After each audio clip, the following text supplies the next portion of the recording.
Hey, what is up guys? It is Harrison Barron, the Millennial Entrepreneur. Now in this video, I want to talk to you guys about starting your first website and the advice that somebody should have given me when I first started off. Now, fast forward, I do own a digital marketing agency. I've built about 150 websites in the last year and a half, and I have some deep knowledge on stuff that you need to know. Ultimately, there's a couple things that you have to break down right off the bat before you even consider starting a website, and you're gonna wanna know all of these, especially towards the end of the video. I'm gonna release a tip that I would have never expected, and it took me thousands and thousands of dollars to learn. But the first thing you're gonna need is a platform to build on. This is huge. There are tons of platforms out there. You have Wix, you have Squarespace, you have Webflow, you have WordPress, which is extremely popular.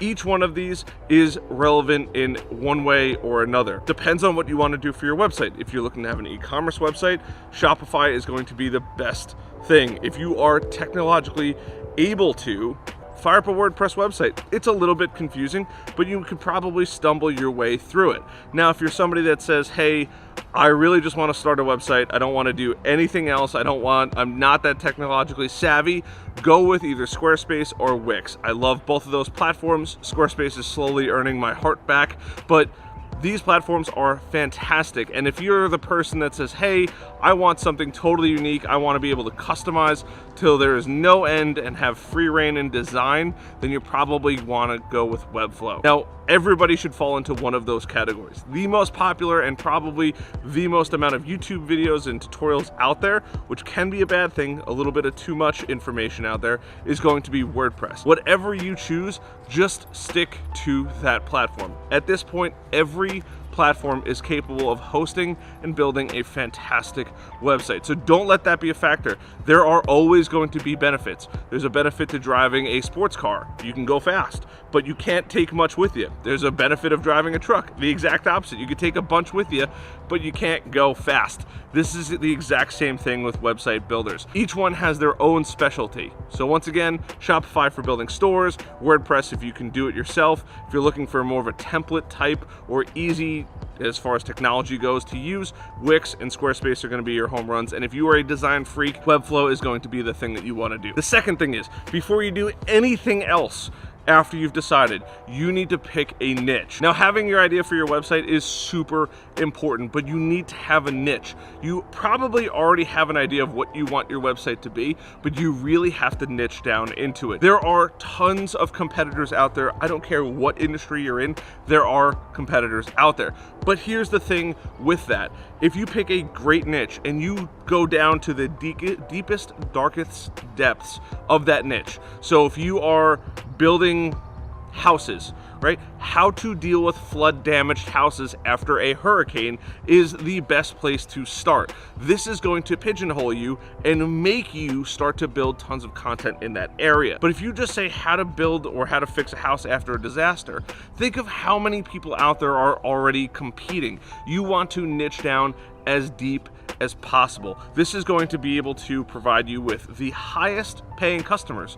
People will pay based on the severity of their problems. If you deal with a very severe problem, they are going to pay you more, right? I don't mean to use a darker type thing with a house, but if you wanted to, I don't know, let's say revamp your backyard and you're in a swamp area, you're going to specifically look for somebody that can revamp your backyard in a swamp area. The more specific you can get, the more you're going to be able to charge your clients, the more profitable your company is going to be, and the less competition you're going to have in your niche. It is that simple. You just have to follow that concept and you will be super successful. So now you have your niche and you have your website builder. What is the next steps? Exactly what you're looking at. Starting to create content and come up with a product. I firmly believe content is king.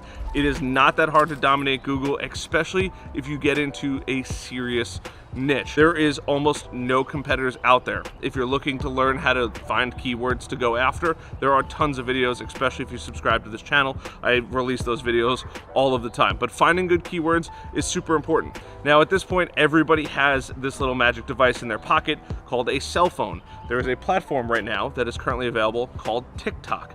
I would have never believed I'd be recommending this, but the amount of businesses I see on a regular basis blowing up because of TikTok is mind-blowing. There are so many businesses out there, and you wouldn't think, oh my goodness, I couldn't do that, or my ideal client isn't gonna find it. Trust me, that algorithm is better than anything out there otherwise. It's better than Instagram, it's better than Facebook. Maybe not Facebook ads, but it's better than Facebook. It is phenomenal, and it gives people the opportunity to learn about your business. Start making some kind of content. If you absolutely refuse to make videos, hire somebody to do it for you.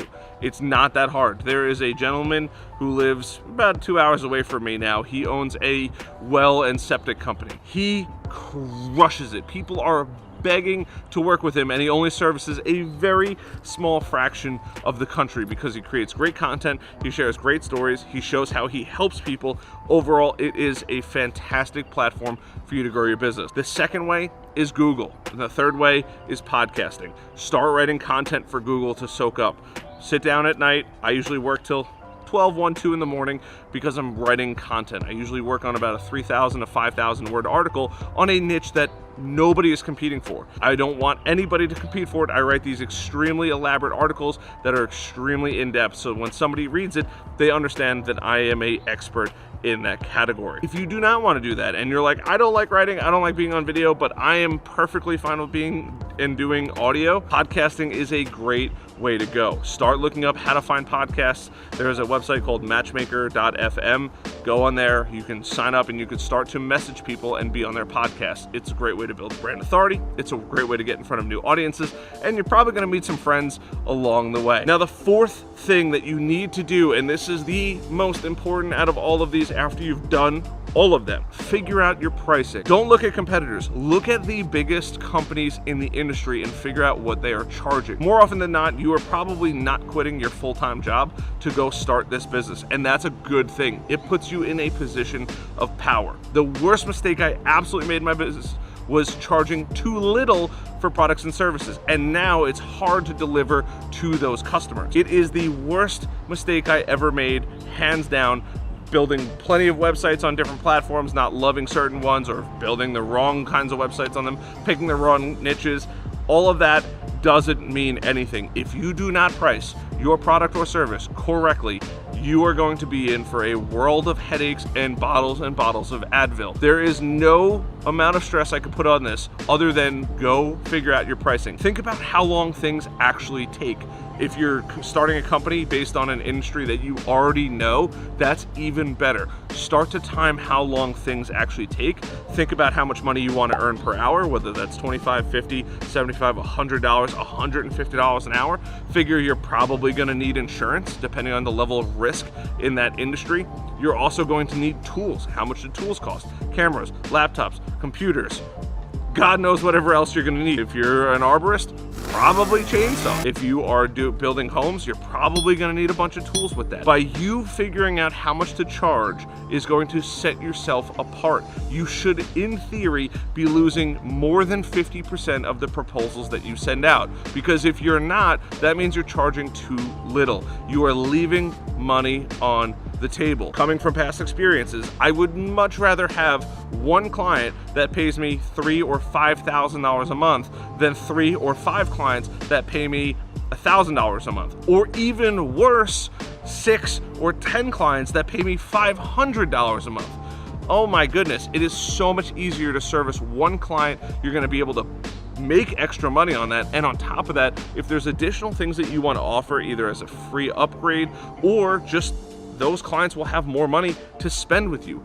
Go after and figure out how much you should charge and start to stick with it. Do not wiggle. I see business owners that say, well, I'm just gonna call up all the competitors and I'm gonna undercut their price.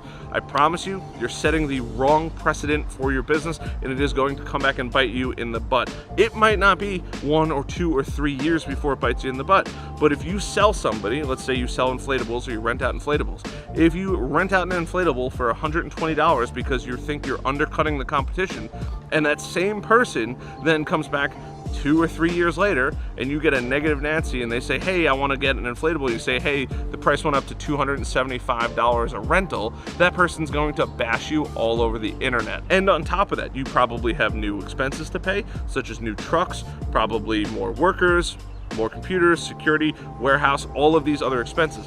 In the beginning, when you were doing it out of your house, you could get away with charging that little bit of money, but that sour taste is going to hurt your representation. John Tafford says it all the time. A happy guest will tell about 3 people their experience and how good it was, but an unhappy guest will tell on average 11 people.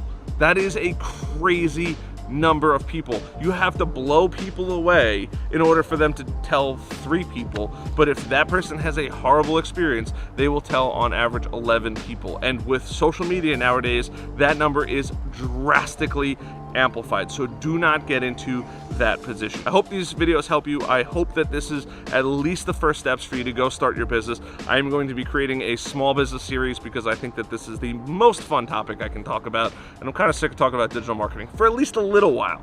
I want to teach you guys all the things that I royally messed up in the beginning of my business. Other than that, I love you guys. I'll see you guys later. Bye.